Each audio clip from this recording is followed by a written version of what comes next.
பார்த்துட்டு இருக்கிறது வந்து ரோஸ் நர்சரிலேருந்து வாங்கின செடி தாங்க. இது வந்து உங்களுக்கு வந்து 3rd கலருங்க.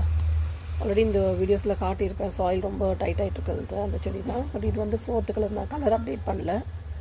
ஸோ இது வந்து பார்த்திங்கன்னா பிங்க், அதான் ரோஸ் வித் எல்லோ சென்டரில் இருக்குது பாருங்கள், அது மாதிரி பூ. இது வந்து கொஞ்சம் உரலை கொடுத்து நல்லா ஹெல்த்தியாக இருந்ததுன்னா இன்னும் கொஞ்சம் நல்லா ப்ரைட்டாக இருந்திருக்கும். கலர் அந்தளவுக்கு ப்ரைட்டாக இல்லை. இந்த ஒரு கலர் பூ தான் ஓரளவுக்கு இருக்குது, மற்றெல்லாம் பார்த்தா உங்களுக்கே தெரியும். மண்ணு கொஞ்சம் இறுகிடுச்சுங்க. ஸோ இதுதான் 5th கலருங்க. 5th வந்து ஆக்சுவலாக முதல்ல நானும் வந்துட்டு ஃபுல்லாக ரோஸ் நர்சரியிலே வந்து எல்லாமே ரோஸாகவே இருக்குன்னு நினச்சேன்.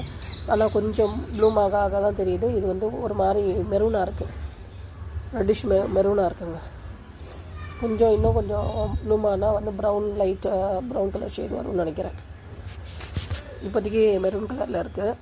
ஆக்சுவலாக ஃபஸ்ட்டு எனக்கு ஒயிட் வந்தது, அப்புறம் வந்து ஒரு மாதிரி ரோஸ் பீட்ரூட் கலர் உங்களுக்கு காட்டுறேன். ஸோ இந்த பீட்ரூட் கலர் வந்து 3rd பார்த்திங்கன்னா இந்த ஹனி கலருங்க. அது இப்போ 4th இப்போ நான் காட்டேன் இல்லையா, ரோஸ் வித் எல்லோ கலர், அது இது 5th கலருங்க, மெரூன் கலர். ஸோ இதோட அப்டேட் இது தான். கூல்டுனால வந்து வாய்ஸ் கொடுமையாக இருக்குது, கொஞ்சம் அட்ஜஸ்ட் பண்ணிக்கோங்க. தேங்க்யூ.